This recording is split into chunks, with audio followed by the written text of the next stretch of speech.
wondered why there are so many refugees displaced around the world? We've spoken with several different individuals about the reasons why we have refugees.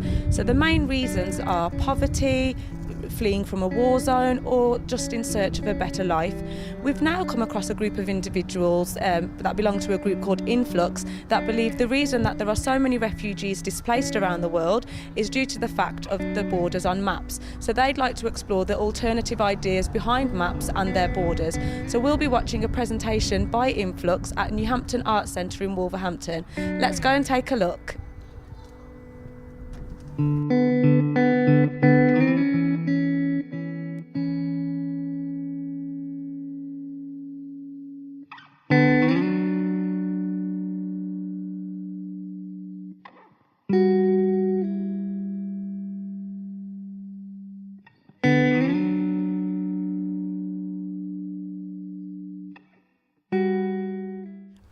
Well, Influx is the name of the performance that Excavate, which is a community theatre company, is presenting, and it's about borders, and it's about borders in the Middle East. So it's a mixture of three interwoven monologues. One is a kind of history of the of map making in the Middle East 100 years ago. Something called the Sykes-Picot Agreement, which was this kind of secretive agreement, and it was the centenary last year. One of the stories is about Kurdistan and the issues around a kind of nation that is not a nation, and the various kind of border disputes, if you like, around Kurdistan, and also kind of philosophical conversation about what borders are anyway, and that, you know, what use of borders, and then the third piece is the story of a Syrian refugee, a guy called Adele, who tells his own story of coming from the Golan Heights to Nottingham, doing the whole classic refugee crazy journey of, you know, the Sahara Desert and the Mediterranean, and being picked up by the Italian Navy and being in the jungle in Calais and hanging off the back of a truck and all of that stuff. Yeah, when I met him and interviewed him, he said, "I want to tell my own story," and I was like, all right. So Adele tells his own story, which has been interesting working with him on it. Well, I mean, one of the really interesting things for me about this project is that we started this project a long time ago, like not that long ago, but like a couple of years ago. Yeah. And it was like, obviously the situation in the Middle East was pretty bad at the time, but it kind of escalated really quickly just after we'd seen it. So just after we'd started the project, I should say. Yeah. And very quickly there was kind of, you know, the whole debate and the discourse around issues of refugees, and then the whole Brexit thing happened, and it suddenly became this massive issue that seemed to be totally dividing people about, you know, who should we allow to have refuge in our country? Why should we do that? And this project is partly about looking at the kind of historical, not just the historical, some of the historical issues around borders in the Middle East, but also about how that idea of refuge arose. I mean, it's not something we really deal about in the piece, but the League of Nations and the idea of asylum and all of those, the kind of humanitarian strategies, kind of international agreements on providing safe haven for people that are fleeing war, came out of the First World War. And it was really interesting to see that this was collapsing.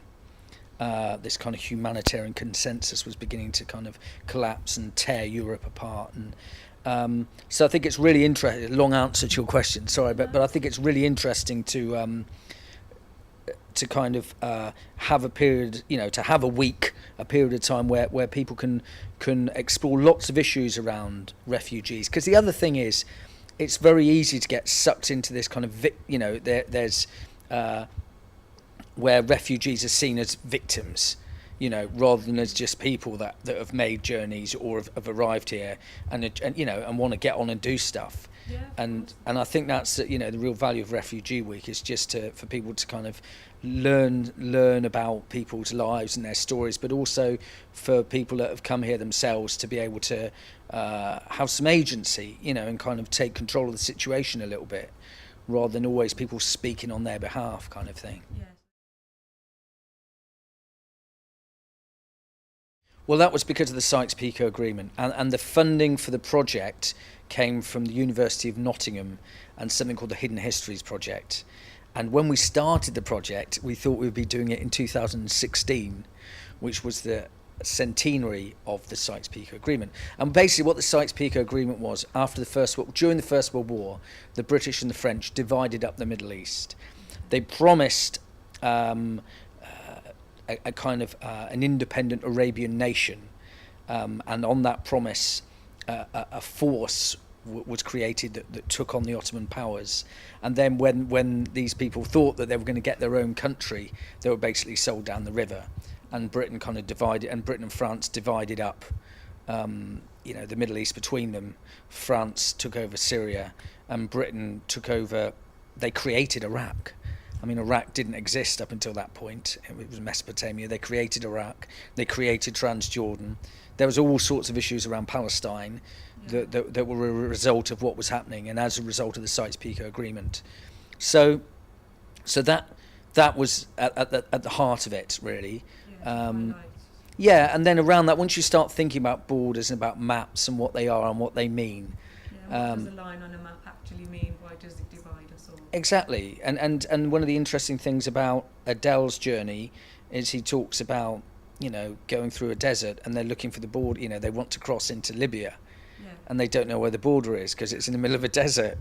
And the idea that you've got this line and one side is Algeria and one side is Libya, is kind of crazy, really. But that's how it works, I suppose. Brilliant. And so, what's your favourite part of today's piece that we'll be watching? Ooh, I really like. There's a moment in it that I always get quite moved by, which is when Sarah, who plays a character called Fatima, who is an Iraqi Kurdish woman, she is talking about living in war, and she says, interestingly, because her sister and her brother-in-law live in Syria, and they used to say to her, how can you live in war? And now she's the one that's living in the most peaceful part of Kurdistan, ironically. And she just says about, you have to find a space for yourself in between the gaps. And we have a lot of projections throughout the piece, and there's a very beautiful image that you may have seen, but it's of a bombed out, I'm not sure exactly where it is, but it's it could be Aleppo, it could be, I'm not sure where it is, but it's a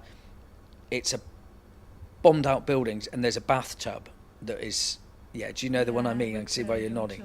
With two young children in the bath, and a guy, the father presumably, like bathing them or playing with them. And it's such a beautiful image of kind of like resilience that always touches me, actually. So that's my favourite moment. Yes, brilliant. Why did you invite Sikh Channel Aid along to the performance today? Well, I'd come across your work and saw that you're refugees and issues of refuge, and kind of borders and all of those things that this piece is about. It seemed like something that you would be interested in. Thank you for inviting us today, Andy, and we look forward to watching the play. Thank you.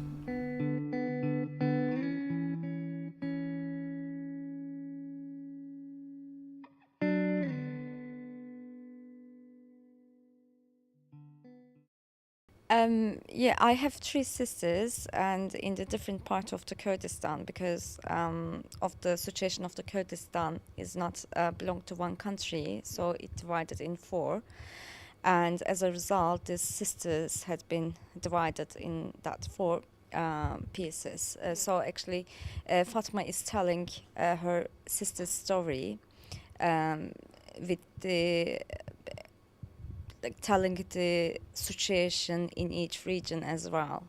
So, and Fatima is a writer which writes about funny stuffs, and so she is telling her story in a funny way. Actually, that's Okay, like so it's in a sort of humorous way. yeah, But it's a painful, of course, Yeah. story about the sisters that Yeah. separated. Yeah.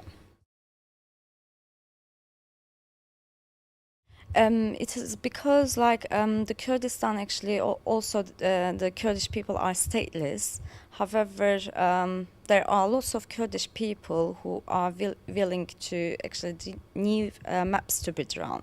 However, there are lots of Kurdish people who actually do not want to leave borders to be drawn as well. They want to actually find out the way to live together in a peace, because they are aware that it is not going to be easy to actually move the borders around. So, and when I read the scripts, actually, so it was actually similar to my ideology, that actually, because I want to believe that the people can live in together in a peace. So it was the thing that actually affected me, and as a result of that, actually, I accepted So where it. are you from yourself?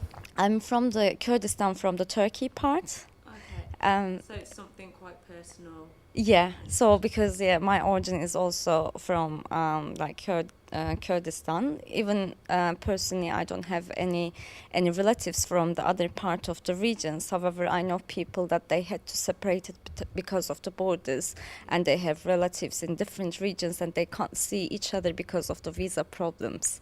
So these things actually displays underlying all the things that I would like to express, and I think this is a very good way to express it. No, brilliant. Well, thanks for talking to us today, Sarah, and good luck with the play. Thank you very much.